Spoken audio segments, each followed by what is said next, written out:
O que seria a besta do Apocalipse? Bom, os primeiros pais da igreja, os primeiros cristãos, ali depois do período apostólico, sempre interpretaram a besta do Apocalipse como sendo algo relacionado a Roma, ao Império Romano, que era o opressor da igreja naquela época, que era o que oprimia a igreja.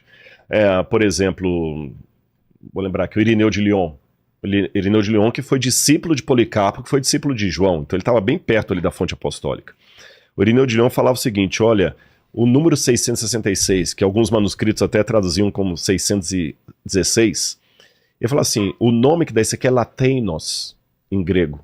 Lateinos significa o império dos latinos, dos romanos. Sim.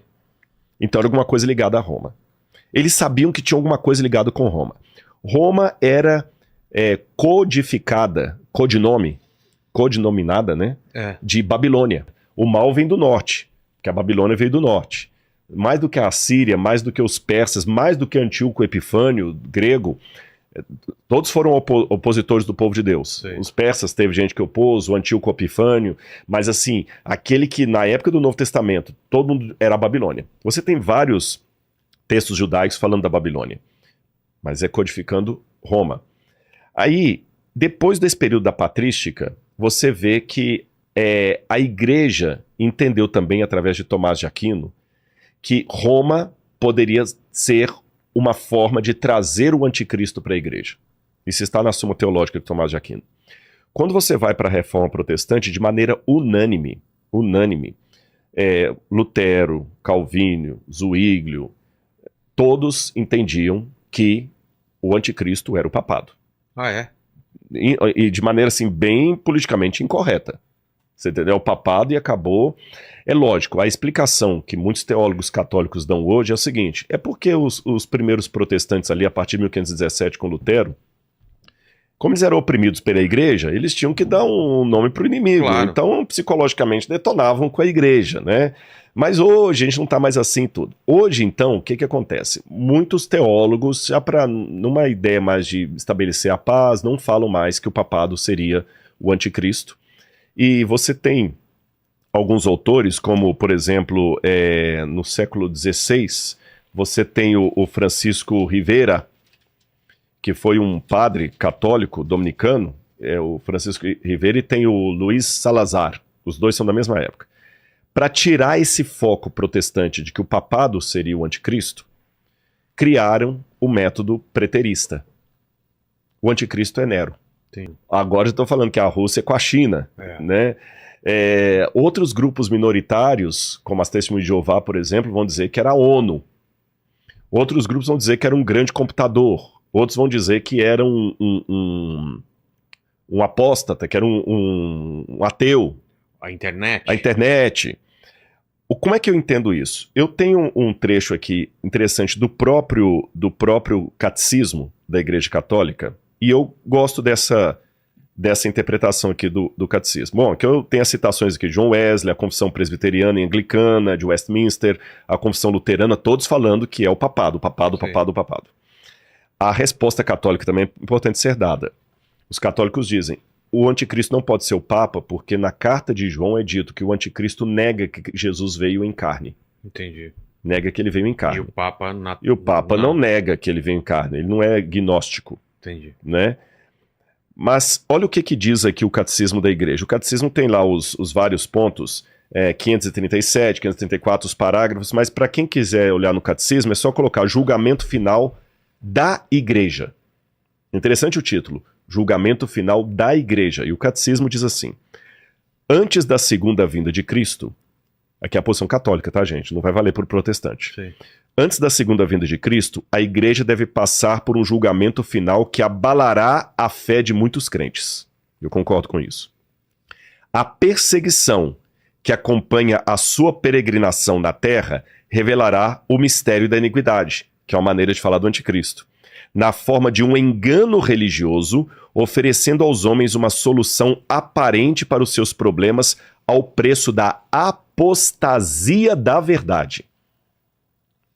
O anticristo tem que ser alguém, e eu concordo com o catecismo aqui, tem que ser alguém que saiu de dentro do cristianismo, porque quando você vai aqui na carta de João, que fala do anticristo, Fala aqui, olha, Evangelho de João, capítulo 2, versículo 18, fala: filhinhos, esta é a última hora.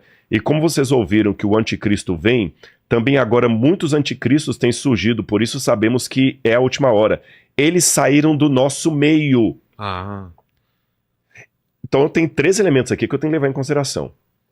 Manifestações do anticristo já havia na época do Novo Testamento, porque eles falam que muitos dos anticristos já estavam surgindo. O anticristo não pode ser a União Soviética, porque não tinha União Soviética na época aqui. O anticristo não pode ser a ONU, porque não tinha a ONU nessa época. O anticristo tem que ser algum poder que já tinha exercício na época apostólica, que atraía pessoas que saíam de dentro do cristianismo e que, por alguma forma, vai estar de novo na segunda vinda de Cristo. Então, classificar o anticristo como um homem só já fica complicado, porque o camarada tem que ter 2.000 anos de vida, pelo menos. Mas aqui, eu estou só pegando a Bíblia para ver que o que o catecismo está falando tá de acordo. Aí diz que esse anticristo atrairia muitas pessoas para uma apostasia da verdade. Para você ser apóstata, o primeiro requisito é ter sido cristão. sim. Não existe islamismo apostatado. Não existe budismo apostatado. Só existe cristianismo apostatado. Então o anticristo tem que ser alguma coisa que vai sair do cristianismo. Aí continua dizendo: o engano do anticristo já começa a tomar forma no mundo toda vez que a reivindicação é feita para perceber dentro da história aquela esperança messiânica que só pode ser realizada através do julgamento escatológico. A igreja rejeitou até mesmo formas modificadas dessa falsificação do reino para vir sobre a forma do milenarismo, especialmente a forma política intrinsecamente perversa de um messianismo secular. A igreja entrará na glória do reino somente através dessa Páscoa final, quando ela seguirá o seu Senhor em sua morte e ressurreição. Então, o catecismo, nesse ponto, concorda com a minha ideia pós-tribulacionista. Sim. A igreja enfrentará uma perseguição. Mas essa perseguição não virá de fora. Virá de alguém de dentro da igreja, que apostatará da verdade, levará muitas pessoas à apostasia. Mas quem seria essa pessoa que, de certa forma, já tinha ação na época dos apóstolos e vai ter na volta de Jesus? Era, não é, está preemergido o abismo. Então ela atuava no período apostólico, vai ficar um tempo incubada, mas ela vai voltar no tempo final. É igual um tumor, que às vezes você vai, cura, ele fica entubado, depois ele volta. Era, não é, e vai surgir do abismo.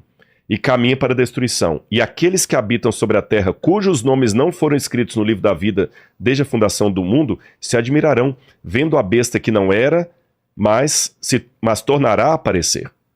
Então é alguém que estava na época de João, ficará um tempo de suspensão e voltará a aparecer. Aqui está a mente que tem sabedoria. As 7 cabeças são 7 montes no qual a mulher está sentada. 7 montes no qual a mulher está sentada? E no verso 18 ele diz: a mulher que você viu é a grande cidade que habita sobre os reis da terra.